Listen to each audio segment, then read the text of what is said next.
Hello, everybody. Welcome to the 2 o'clock session. I feel like I'm like a college professor right now. Okay, welcome to Label Smarter, Candy Labeling 101. We led by Chuck Mullen with Met Speed Label. Chuck has been involved with food labeling and design for 40 years. His expertise covers label design as well as efficient label production. He has extensive knowledge of labeling laws and regulations, so please help me in welcoming Chuck.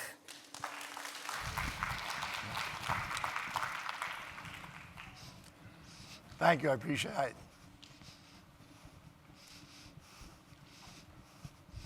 Okay, as we get started here, if anybody has any questions or anything, just let me know, because there's some thoughtful things we're going to think about. As we all know, PowerPoints are a little boring, so we'll add a few stories about things that have happened in the past that you may be interested in. So we're going to start with just the basics, where a lot of us aren't doing these things. That's why we're starting from the very beginning. All these things have been law for a long time. I've been doing it for 45 years now.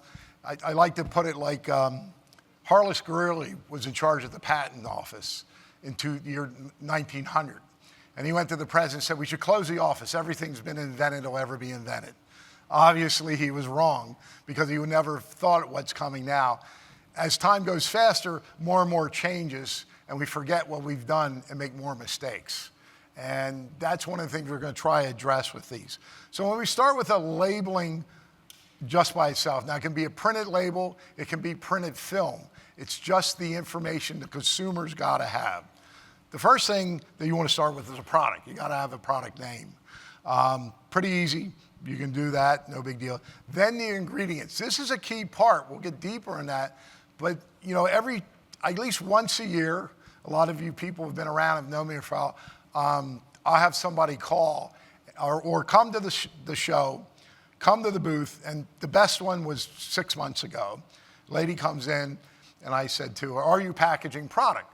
Because if you put anything to a package, put it out for the consumer to pick up, it has to have the things that are on this label. Ingredients being the most important. And we'll get that in a little bit. And the reason being is because the consumer has to see what's in the product, the ingredients and the allergen. And the lady said to me, I don't have to do it. And I said, why? My husband said we're too small. And there were two guys with me in the booth, and I said, okay. And the younger guy with me said, why didn't you tell her? I said, because there's nothing that I can say is going to override what her husband said. And I get this a lot because I'm too small. In the reality, ingredients, if you do one package and pre-package it, you have to have the ingredients and allergen statement. And the rest of the things are on this label. So I want to emphasize that, because a lot of people think I'm too small. And that's not the case. So we want to make sure you have the ingredients. The next thing we'll do a little bit about is the net weight. As preparing for this, I was with a candy meeting, and I was saying, and we're going to get into this a little bit more, but as we look at this panel with everything on it, that we'll explain it, it has to be in ounces and grams if it's a solid. If it's in a liquid, then you're going to do fluid and your grams. So a lot of people don't know that. And the gentleman I was talking to, a larger company, he does printed film for his candy. And he said, I didn't know that was law. I just put in 16 ounces. I forgot the 434 grams. Why do I have to do that? I said, well, when I was a kid, which is a gazillion years ago, they did away with quarts and pints and things like that, and they went to 1 liters and 2 liters. And everybody's familiar with that. They just haven't made us go to metric. So that's a key thing that you have to do. Allergens. Allergens are very important. They added one 2 years ago. There are 9 allergens now, but there is a large percent of the population that is allergic to things. That it is very, very important. The last thing that we have on this panel as we go deeper is the sell-by date. There is no federal law about sell-by date, but you want to keep the product current. In the future, which is happening sooner than we think, is traceability. You've probably heard of that. The other things on here, you have to have some way, somehow, when they buy the product, you want to advertise your name, but a way to get a hold of you. An address, a phone number, a website. The product, if there is an issue, they have to be able to contact you. Last thing, UPC code, we're going to go in that. A lot of people are for that. QR codes. Before the pandemic, I would say anybody who was 60 or older didn't have any idea what it meant. Since the pandemic, they order stuff, menus, everybody understands what it means. So we've advanced in that. The primary display panel, that's what we're talking about, the thing you're looking at as a package, also known as the prime front label. 40% of the total packaging area has to have this stuff into it. The product name, the brand, the quality statement, the measurement, health claims, we'll get into those a little bit more. And because candy is this issue, we talk about the address. Now, if you're in a meat product, there's a inspection legend for like beef, poultry, deer, all those things. They're all on the primary display panel. That has on it. But when we're talking about the measurement of weight, a lot of people make this mistake, but it has to be in the bottom 30 percentile of the primary display panel, meaning it's going to be in the lower half. You can't put it in the top right or the top left. The government wants it basically in the same area. Pretty important because people make that mistake a lot. They're just, a lot of product, they get, Clear Toys is the best thing I can think of. It's a small package. People say, I can't get all the information on it. In the government's opinion, you put a hang tag on it, or try to figure out how to get the ingredients, the allergen, the weight, the quality statement, your information on it. How to make the ingredients, it's pretty easy. They made that not like the nutritional where you have rules, but basically by the weight, not volume. Meaning if you have Rice Krispies, even though it may be the most largest quantity, it's not the weight. So it's by the weight of the product. The largest weight to the smallest weight. Very important that way, not by volume, by weight. And we do have this on our website at MedSpeed Label. They give you a package here. If you want to consult the FDA, we have the website for that. How to list the ingredients. Descending weight, you have to make sure. Does everybody in here know what whey is? Anybody? What's whey? Definitely, it's milk. Can't use that word because you're excellent for your age, by the way. Most people have no clue what whey is, but it's milk or milk product.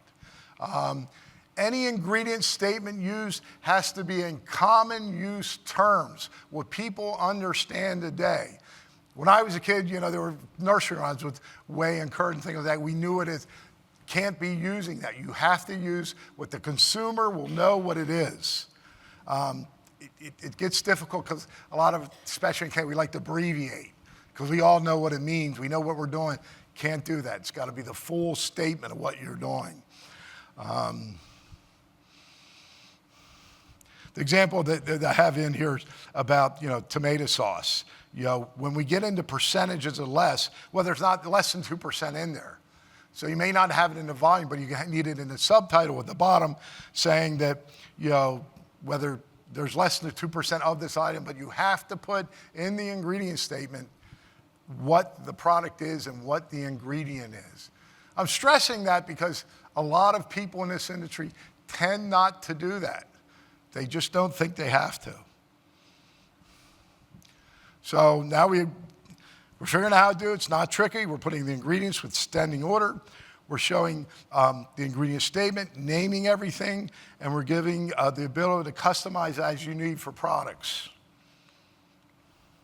The exceptions about the 2%, there again, certain ingredients like spices that are common, that are not allergy, you still have to list them, whether it's cinnamon, black pepper, ginger. You can put them together, spices, but you have to make sure what you're doing with that. Additions, and we're good on that. You have to list, which is changing here, to preserves as a mold inhibitor, promotes color retention. We're all in the coming to be, we know what's happening with coloring, so we'll discuss that. Okay, we'll go back now. Because now, the reason I stress this ingredient statement is every year this happens, and I have a question for you. Does everybody know what the definition of manslaughter is? Okay, well, I'm going to read it to you. The killing of a human being without malice or forethought. You didn't mean to hurt anybody. Has everybody heard of the Cookie Girl? I know some of you have because we talked about it. So in January, a year and a half ago, there was a Russian ballet dancer in New York City. Ola was her name. She was 25 years old. She bought this particular product from something called Stu Leonard's, or supermarket chain in Connecticut, New York, and New England. They packaged the product, repackaged the product from a cookie company where the cookie was made in New York. The cookie had been sold before, and this person had bought it before. She bought it again in January of 23. She ate the cookie. It had nuts in it. This article is in People magazine. She was on Today's Show. It was a USN World Report. She had an EpiPen. It didn't work. She died. And I'm getting back to why manslaughter, because so she did pass away. So was it or was it not manslaughter? That's the question. Anybody, what do you feel? I've asked this with a lot of people. Everybody has a different opinion. Anybody have what happened? What do you think your opinion is? Anybody? Anybody disagree? Well, I've had most people, by the definition, it would be, but I've had other people say it was an accident. They no malice, no malcontent, didn't know the person, didn't think it would happen, but she died either way. And I had a couple say, it's just an accident. And I said, I agree with it. It was just an accident. But if I go to a bar and get drunk and run over your 20-year-old child or grandchild, it's just an accident. Not anymore. There's no precedent for this. But the New York District Attorney and the counsel taking the case thought, yes, it was. Nobody's gone to jail for packaging the product. And I don't want to say that it was manslaughter, but either way that you look at, we have a 20-year-old person in perfect health, dancing for the New York Ballet, in her prime of her life that no longer lives. The health department in Connecticut, the health department in New York were very upset and concerned, and very lot of apologies. But before it made it to court, the liability insurance between Stu Leonard's and the cookie company, I can name them, but I don't think it's necessary, settled the case. So I'm not sure what they settled for. In my mind, I have an opinion. I don't know if anybody here was. But whatever it was, I gave the number to my wife. She said, I think that was a bit high. And I said, in my mind, that number was high too. But I said, let's rephrase it. We have 3 sons and 3 grandchildren. I said to her, now, this is federal law, and it could have been one product that one person makes as a try that's not there. And this is the reason the PowerPoint, everybody forgets the story you might remember. And I said, if it was our 4-year-old granddaughter, what would you want? And she said, not enough money in the world. I said, if it was our 28-year-old son, not enough money in the world. And I said, you're the lady on the jury. And every one of you would be on the jury. If you have kids, great. Yes? What did he say? She was too allergic, and there was too much peanuts into the EpiPen, and she died immediately. Paramedics came, and she was just too allergic. It was just too much. And believe it or not, this happens a couple times a year. This is the first time in all the years I've worked that I ever saw it on the Today Show. Or if you want to go People magazine, if you want to Siri check me, which every one of my adult children do, you can just say Cookie Girl. They're going to tell the whole thing again. It's the first time I've ever seen in my life that the media latched onto an ingredient product, and it made magazines, TV, everything. And the reason I bring it up because people say I'm too small or I forgot. And I just so you remember, if you're packing a product, no matter if it's film or a label or a printed box, have the information. Now, nobody went to jail yet. I mean, because if it would have been a smaller company with no money, if the family really wanted to put the issue, not the settlement for liability insurance, which most companies have. I mean, you want to remember this because I hear it all the time. It really doesn't matter. It's not that important. But there is such a large amount of people that have allergies. That's why we do gluten-free for celiac disease. There's a lot of things coming. And if nothing else, the other stuff you don't remember, just say, I have to do that right. because you are the people manufacturing this product. To the point, there's manufacturers here I know that make sugar-free that everybody buys. And you want to make sure their data, if they update it, you update it. You don't want to be lazy, no matter, a lot of people repackage in every industry. So you want to make sure you want to do that. And the reason I bring it up is because this is the point of everything. Because I don't want anybody else to get hurt from what they're eating. Because it happens, and my wife happens to be allergic to dairy and other things. So she does read the label, and we're going further because the statistics are all over why people read labels. And the percentages are amazing. So any questions on this? Does anybody find that interesting, disagree, or think it was wrong? Or, I mean, there's nothing we can do for that young lady who died. But we make sure it never happens to anybody else. And I mean, in a situation like this, and I've done it for another group, I think that was the thing they walked away with. Wow, it really counts that we put ingredients and allergens on things, because it does. And if nobody has a question or an opinion, I'd like the question about why didn't it work? Too allergic? Yes, ma'am.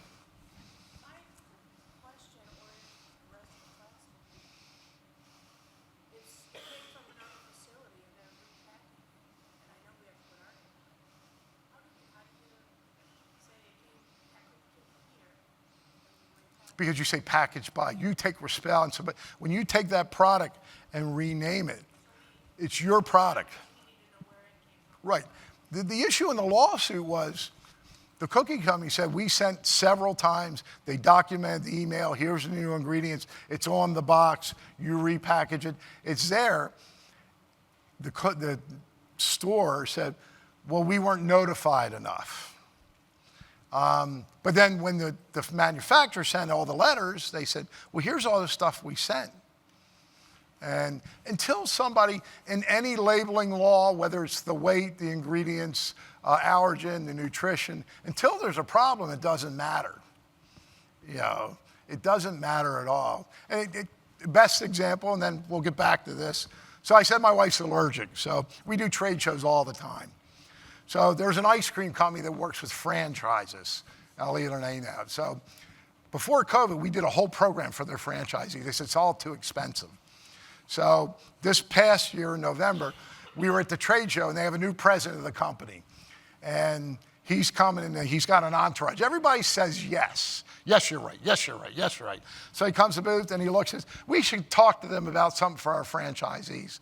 And all of them go, yes, yes, yes. And the guy in the back was from 5 years ago. He just looks down and goes, oh, my God, I know what's coming. And I said to him, because I talked to him a few times, I said, no, you don't want to do this. The guy goes, why not? I go, because my wife's allergic to all this stuff. I said, my next door neighbor, I live in York, Pennsylvania. My next door neighbor is the ER doctor. That's what he does, emergency. He has great stories.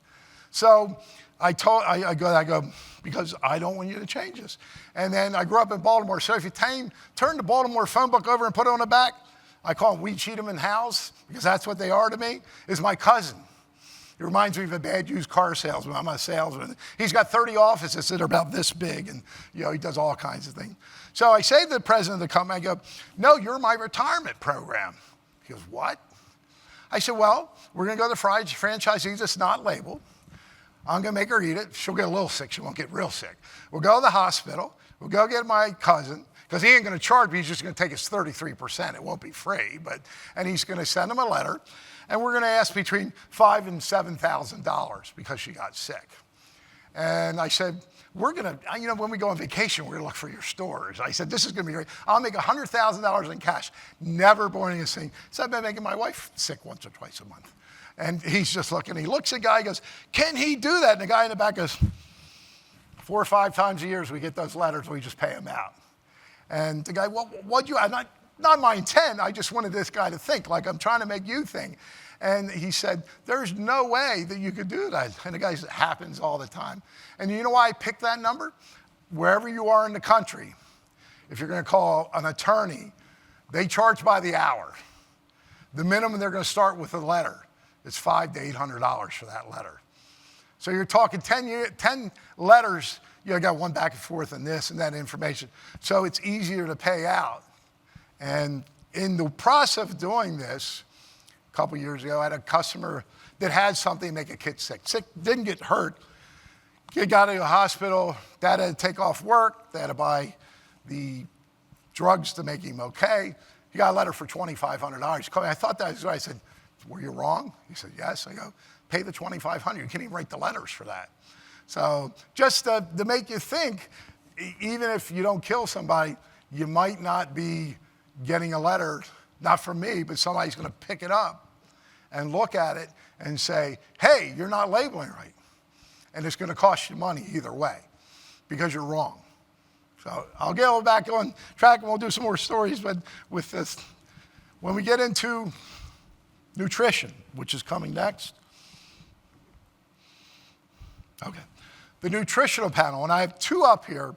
First question I was going to, nutritional panels can be in QR codes right now.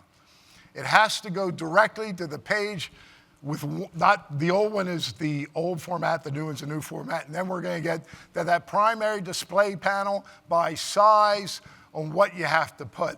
And they say, why don't we have to have that on the ingredients problem? Well, the nutritional statement is a mean. If I say it's 100 calories, it could be 75 or it could be 125.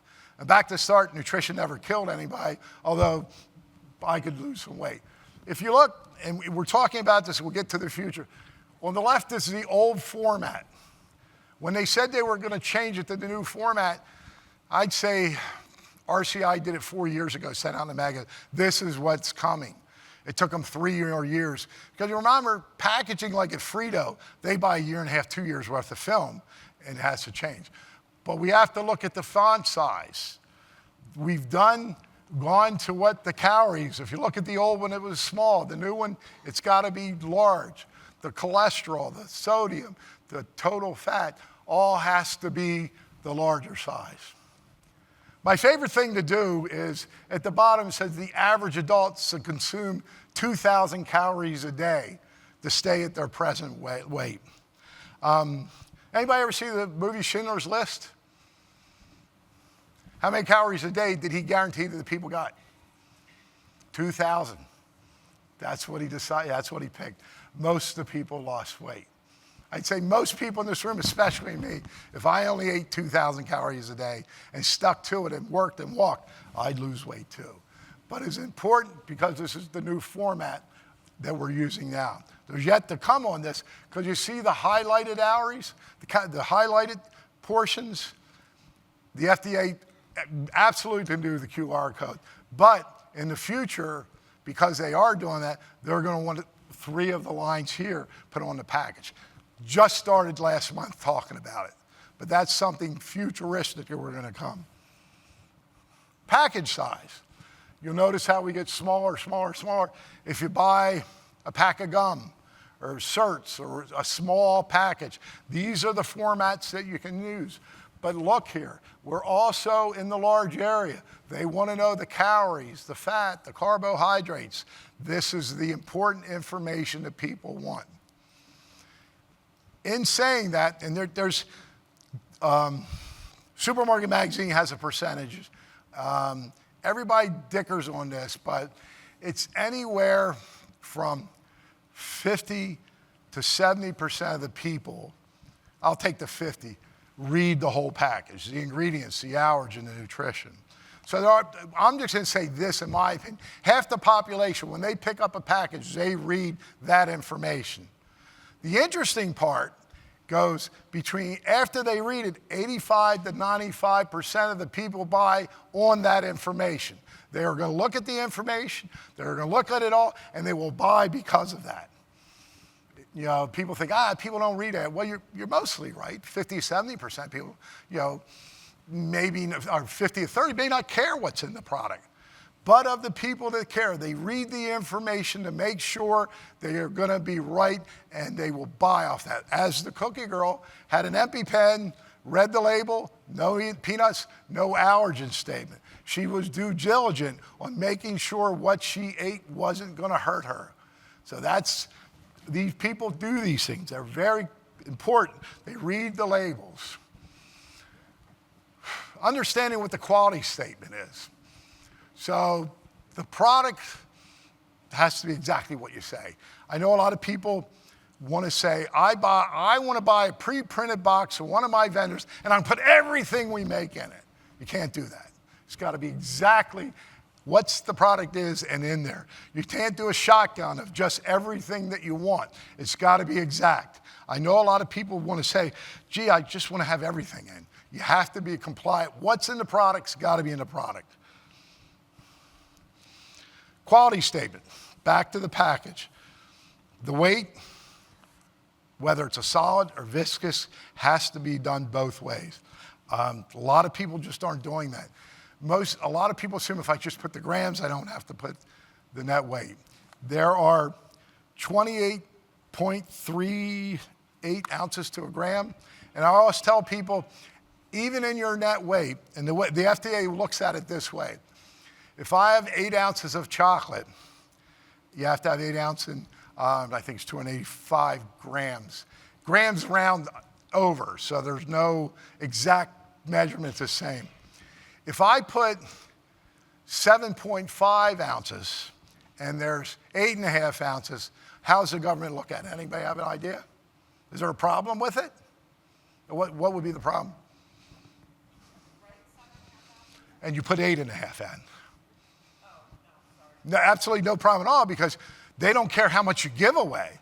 But if I have it 8 ounce and they weigh it at 7.9999, what do they say? You're cheating the customer.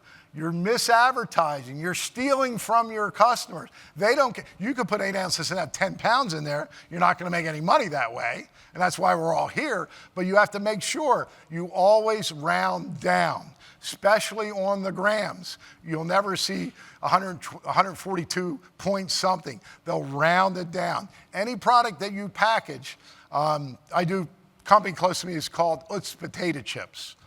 They have a Yumoto scale.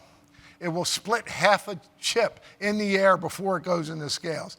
They always are 1/100th of an ounce over. Never under 1/100th of an ounce over. Scales cost over $1 million. I said, wow, that's a lot. Why?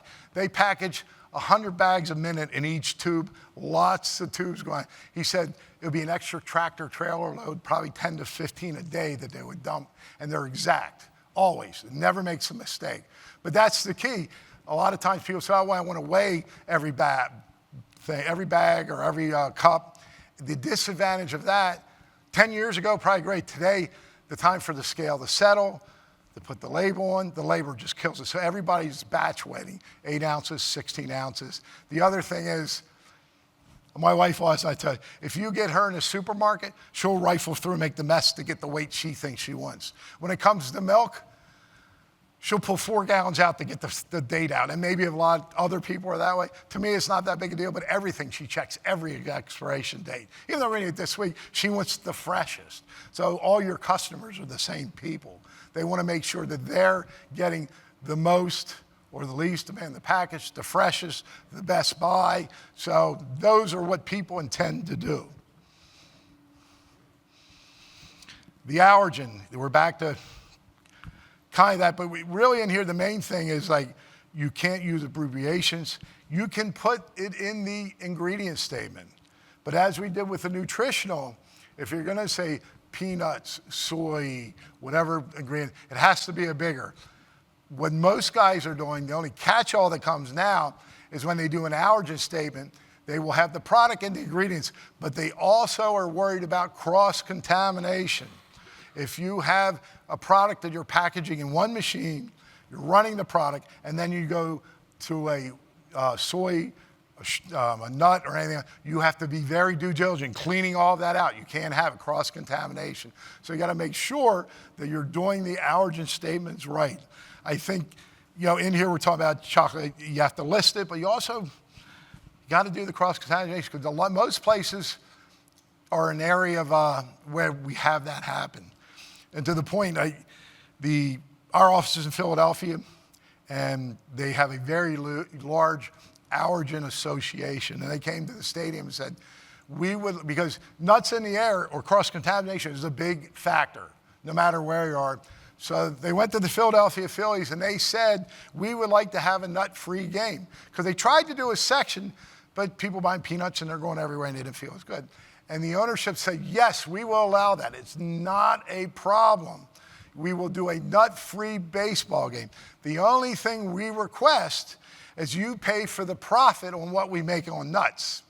Because the guy selling the nuts, I don't know if anybody does that, but we have a customer who does the Yankee Stadium. They sell them for about 48 cents a bag. Yankee Stadium charges $10. You're familiar with those, it's more of an advertising.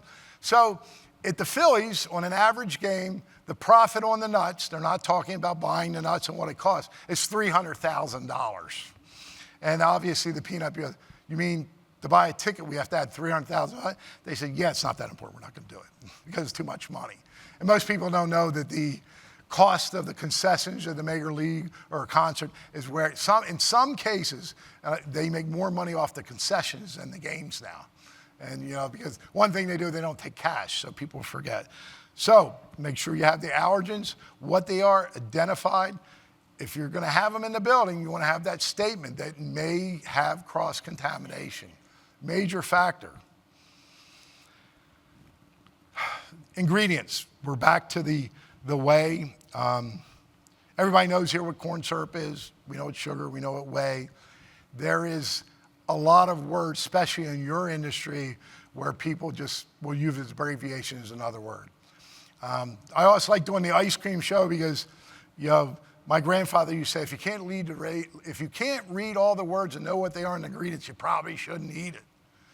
When I look at ice cream, they go on forever with a lot of words. I have trouble pronouncing more and less knowing what they are. And I'm in the industry of packaging. I look at like, wow, because there's a lot of different things in there. Health claims. This all started back, I'll say, the late 90s, and they decided to zero in on health claims. Because what happened was Dunkin' Donuts had, if anybody remembers, they had the big zero for their donuts. They claimed there was no, I'm trying to remember what it was, but it was no trans fats or fats in it, because it's all sugar. It's not good for you, but everybody took it as a health claim. In order to do an health claim, you have to have the percentage of it. If you're going to say low salt, you have to give the measurement. If you're going to say less fat, it's going to be, you have to give the amounts. You just can't make a claim. You have to have it backed up by statistics and proof. Any of those health claims, gluten-free, vegan, all these things, and there are legends for these too. You have to have the data to do it. You can't just randomly say, oh, okay, I think this is healthy. You want to have the data. In doing the health claim, it automatically, nutrition, you have to be a certain size business by sales.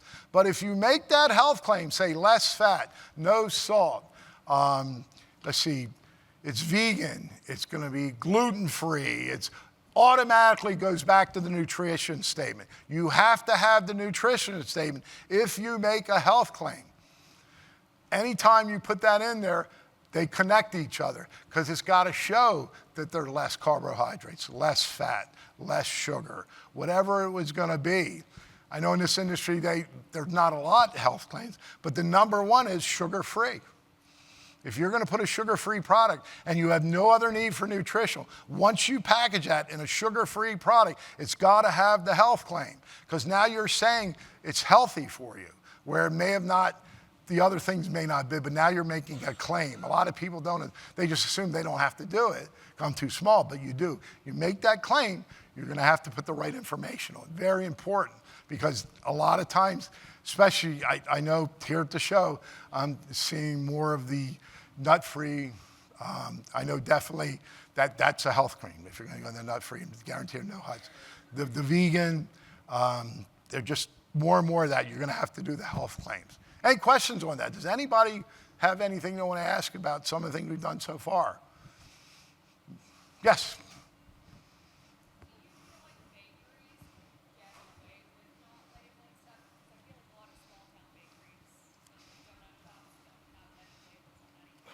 Well, good question, because in the past 5 years, and I'm going to say I'm just old this way.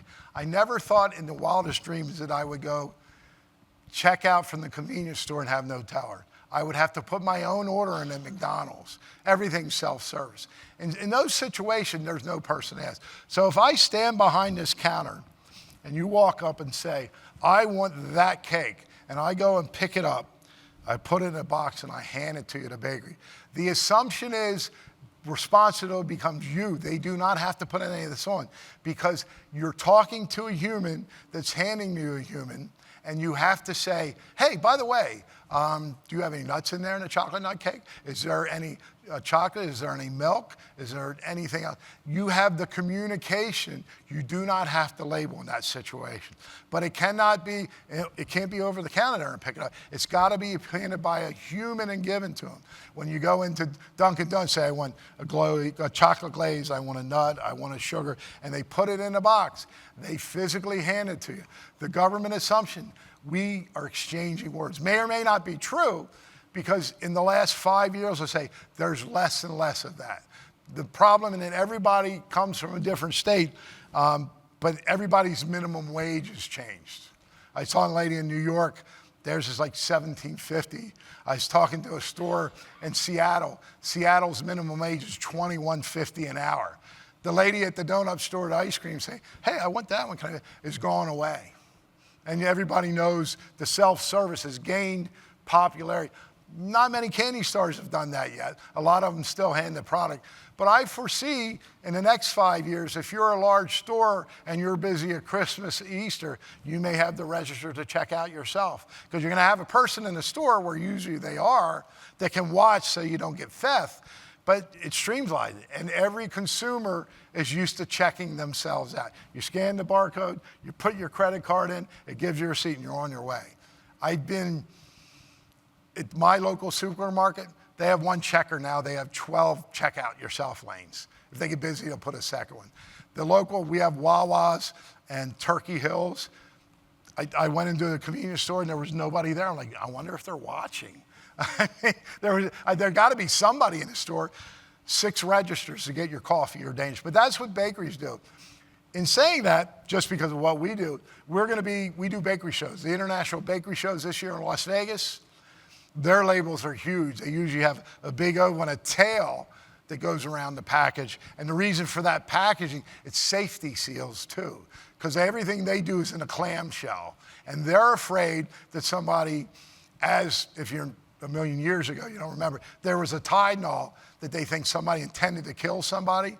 There were 3 bad bottles. They never found out where it is. And next thing you know, everything was safety sealed and caps and hard to get in. But that all came from the Tylenol scare. Bakery people, most of it's prepackaged except where you hand it to. And they have a very different configuration because they safety seal everything. Most candy companies, I don't know. Carmen, do you guys use any safety seals? Do you use any safety seals? Do you do? A lot of stores, I don't know if they safety seal things. But that's, not the local candy companies I work with. When I buy a pound of chocolate or whatever, I don't find I can just lift it off and eat it. Where it's not sealed on each side with a clear label or a clear safety seal. We have to break it to get into it. But he's a larger manufacturer, so he does a lot of wholesale, so he does do safe. Thank you. He does do information like that. Very important. Come on. I want to go up. Let's go back.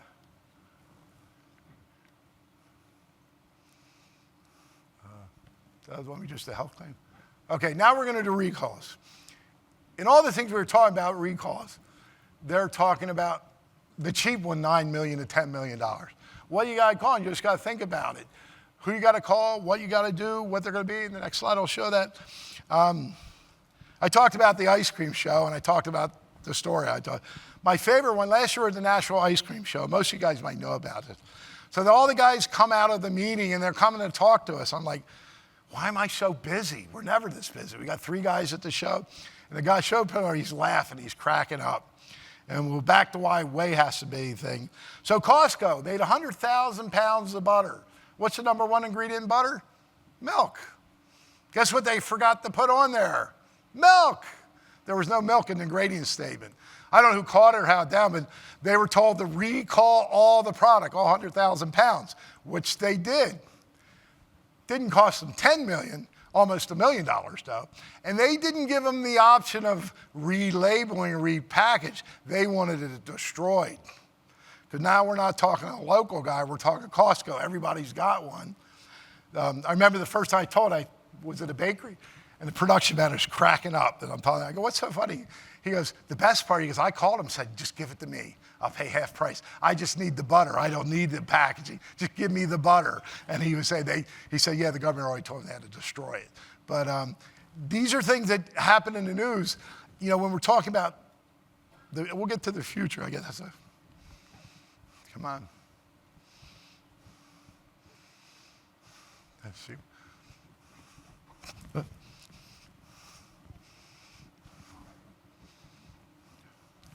Come on.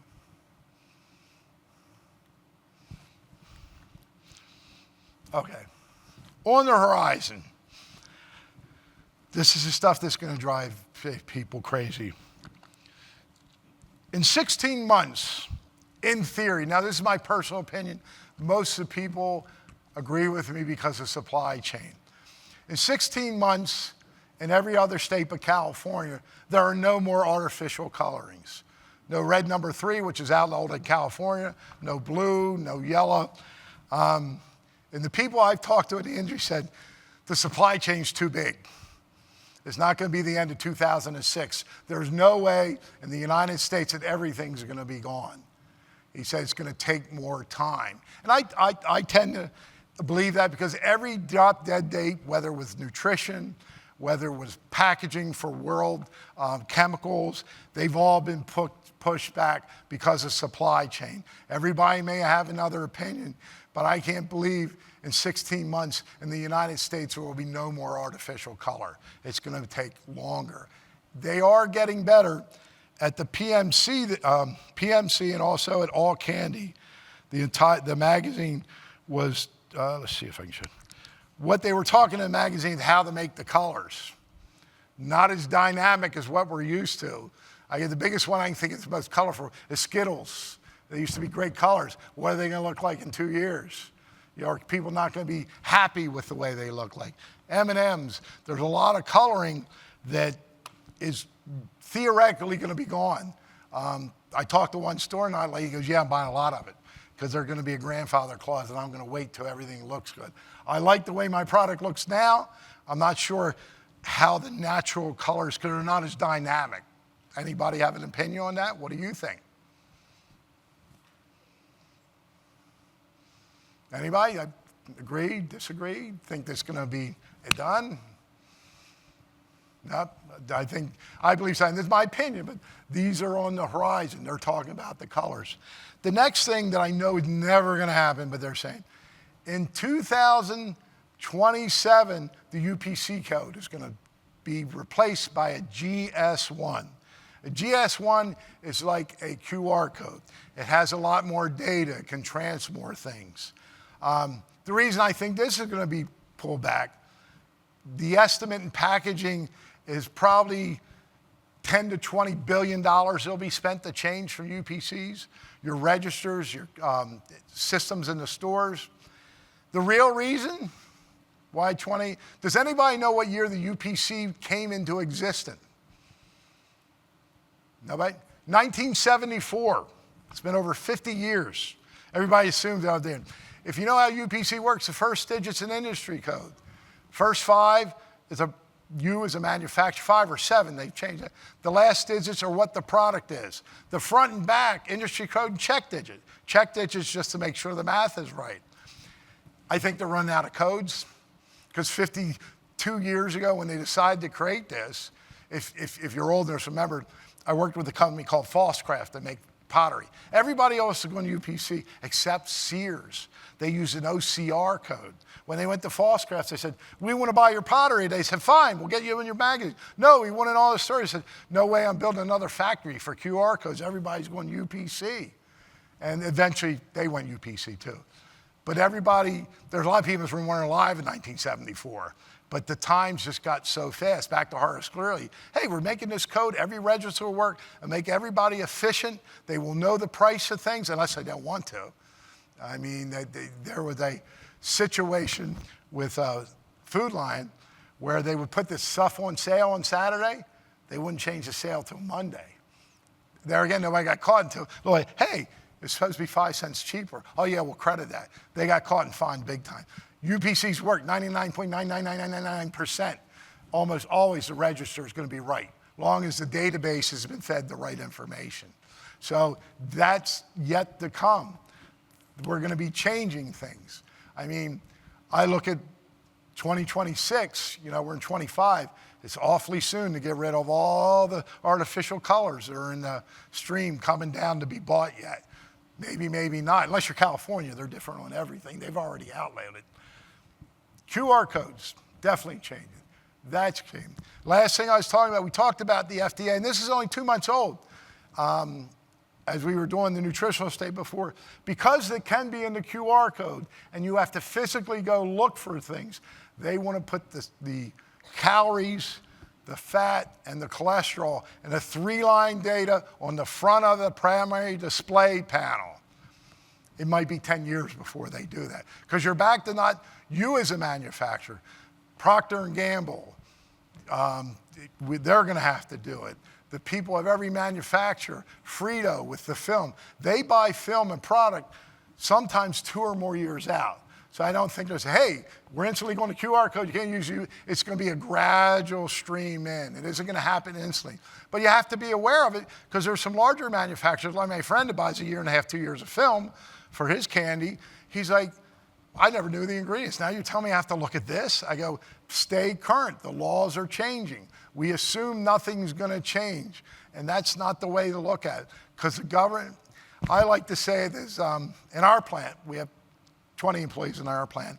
And I like to say, you can't fix stupid. When things are done, you can try to do it. But if the employee doesn't do well in the first week or two, we just can't keep them. You got to be able to have a certain expertise or knowledge to do things. You can't say, oh, it's just a mistake. It costs too much money, too much time. The government assumes that the population is getting less intelligent. It's not, when I was a kid, everything was on me. I had personal responsibility. I had it to do. In my personal opinion, all the lawsuits for all the easy money started when the lady poured coffee on herself at McDonald's and got $2 million. I still like my coffee hot. It's like breakfast the other day. It was cold. Everybody said, boy, breakfast was terrible. All the eggs are cold. I mean, every one of the vendors were saying that. So these things, we make mistakes, but we have to stay current. We have to know what the laws are going. They're constantly changing. The federal government assumes people can't do anything on their own. You have to tell them what's in the product, how the product was made, if it can hurt you, if it's too old. Next thing that's coming out, not a federal law, we talked about sell-by dates. Traceability, it's very easy to do. All the technology on code dating and label printers and imprinters and everything that's out there. Everybody know what the Julian date is? Okay, just to be sure, Julian today is today's date by numeric. I think today's 165th day of the year. So when I make a code up, I usually do the Julian date. I'll put the time in the front, so it's probably still in the 2 o'clock hour, so I'll say 2. Then what I'll put is usually a shift number, 1, 2, 3. And then I'll put either the year 5 in the back. And if I have multiple machines or whatever in our place, we'll put the initial of the person that runs it. So if you bring me a roll of label or something, say, hey, this is bad, because I had this happen a long time ago with a meat packer. He goes, hey, these labels are bad. They won't stick at all. I said, can I see the core? And I looked, his name was Joe Gruff, and I go, Joe, these are 12 years old. They're not going to stick to anything. Where'd they come from? Oh, we unloaded a trailer out back. It was in the bottom. He goes, we warranty everything. I just figured you'd take care of it. No, we do the same thing as you do. He was an old Pennsylvania Dutch guy. I mean, yeah, and he goes, I just figured give me new ones. We dated too. So traceability, when you guys buy chocolate, you're buying a couple 100 pounds. It's got a lot number on it.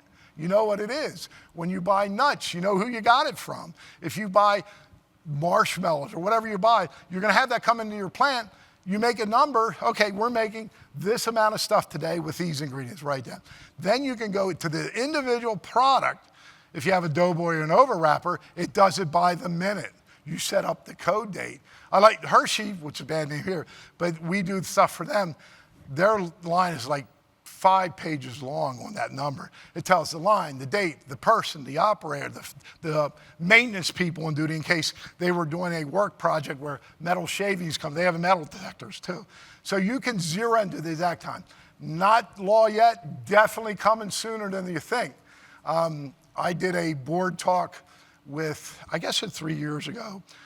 Dan was with me from Hillard. I don't know if anybody knows Chef Charles. He's a pastry chef. He was there, big group. And I was talking about traceability, just starting to be the topic then.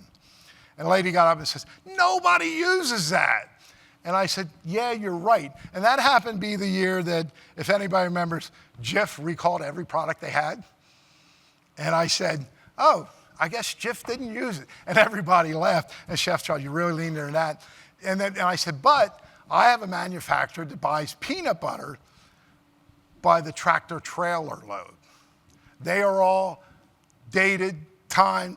I go, he didn't have to return his. I go, because his wasn't that lot number.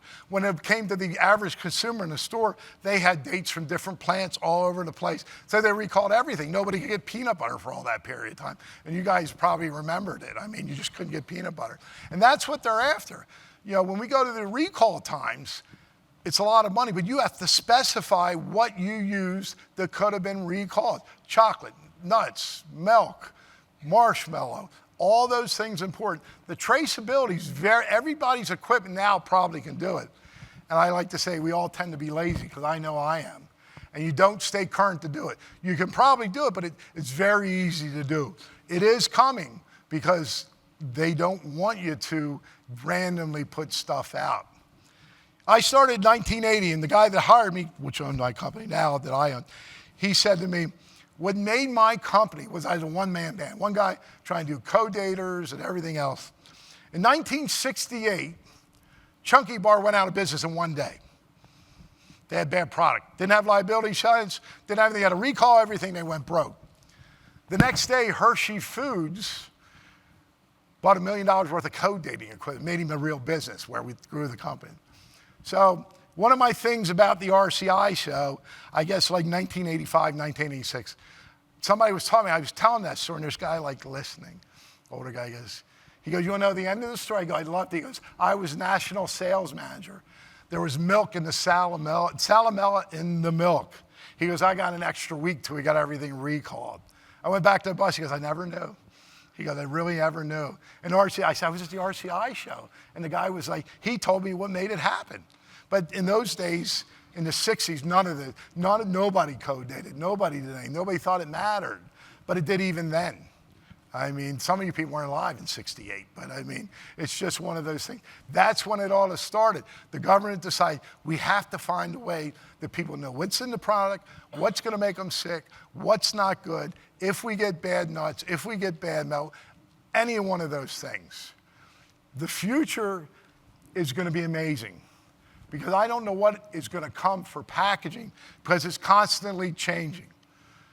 The reason I'm here is because the past is what we're worried about. Every year people say, I don't have to do it. I'm not that big. It doesn't apply to me. I'm not going to need to do it. I won't sell anywhere else. But it does. And we all get, like my friend with the film. Yes, ma'am.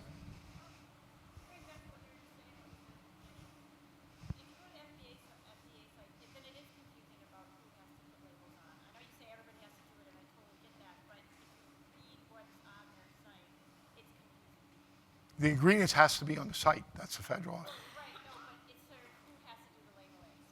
Small What? businesses versus, how big. Are you manufacturing anything? Pardon? Do you manufacture, make, or repack? Okay. When in saying repacking, if you do not take claim and you buy the product from them and you put it out, they have to have it on there. But if you're manufacturing it, or you take products from other people, like Stu Leonard's, they didn't make the cookie, they just repurposed it. It became theirs, distributed by, or the manufacturer says they gave them the information. They didn't put it on. They're both guilty. They both went like this. You're absolutely right. If you buy, we'll say M&Ms, you put them in their store, they're already labeled. But if you take the M&Ms and take them out and do something to them, put them under your name, you get responsible for the labeling.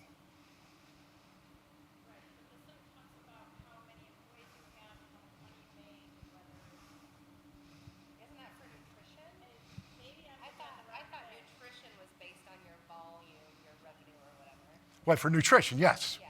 So I wonder if that. Yeah, that's your exact, but the ingredients, no.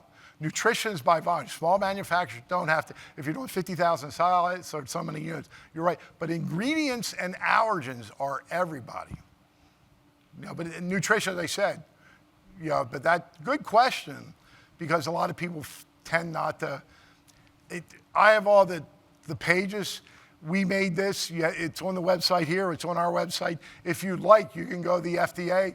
We named this The Reality and Legality of Labeling to try and make it 8 pages. The FDA website is a couple thousand pages, and it gets really in depth. And please go look at it, but you gotta make sure you're looking. The nutritional, even into the point, there is a program called NutriCoster. It makes you put the recipe into the program. It will give you by volume and weight the ingredient statement. It will also give an FDA recognized, because they don't say approved, recognized nutritional statement. I'm not sure what the cost of it now, but it's very easy to use. I think it's about $500, but it's a product that you can use to do that.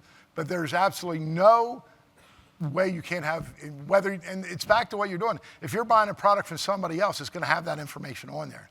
If you're taking it and packaging it or manufacture or changing something, it has to have the data on it. Because even if you say distributed by, packaged by, manufactured by, once it goes in under your name, it's your product. Because they don't know who to call. If it's a bad product.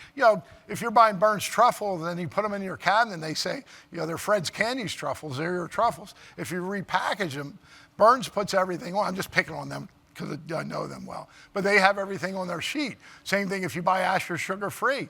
Every one of those stock boxes comes with all the data. But if you put it on your store and repackage it, you have to have the data because you're selling it under your name. You didn't manufacture it, but you're assuming the responsibility that it's mine.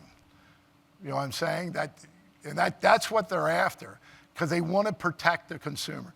Just like the weight thing. I mean, if you do fish, they statistically how much water is going to go in a couple of days on a piece of fish because they constantly battle weights and measures on stealing product.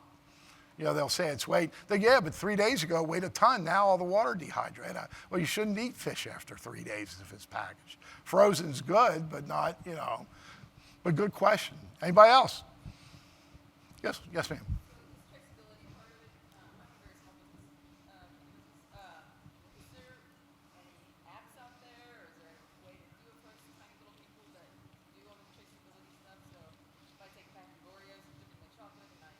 Right. Well, the easiest way to do, you have an in-house printer. You go to Staples and buy a little label, and just what I said, the Oreos are going to have a pack date and a number on them. The chocolate you usually buy, I don't know how many we buy, 50, 100 pounds at a time. They come in 10-pound blocks, so you usually get a bunch of them. So you just write when you make it, and it's a question. How do you buy them? How small you are? Because like Giambria buys Oreo cookies by the trailer load.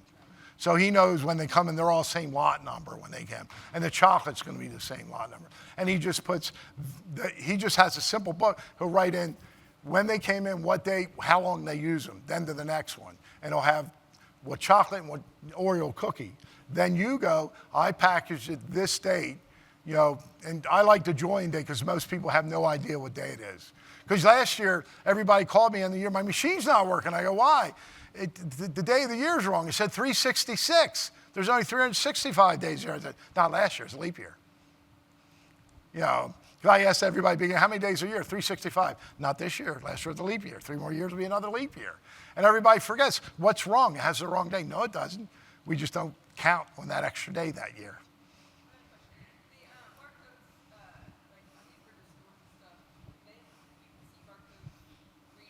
Right. QR codes, yes, it depends on the software in the system, the POS system.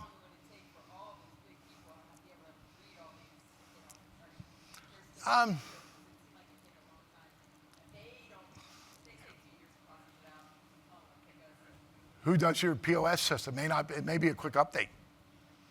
You know what I mean? I agree with you, but the updates come, some of the new POS systems do a ton of stuff. You know, there's very few people that still hit the register with numbers. They scan the barcode, the price is in your system, and they've gotten to really, and all those guys are pushing for the GS1. So your system may already have it. Anything produced within the last 6 months or a year, GS1 has been at all the big trade shows. They're giving classes online. They're very well advertised and sending it out. So, you know, it's out there. It's just, if you're not looking for it, you're not going to find it. But yeah, a lot of the equipment's already ready for it. Anybody else? I appreciate your time. I think I went the right amount of time. Thank you very much. You've been very good.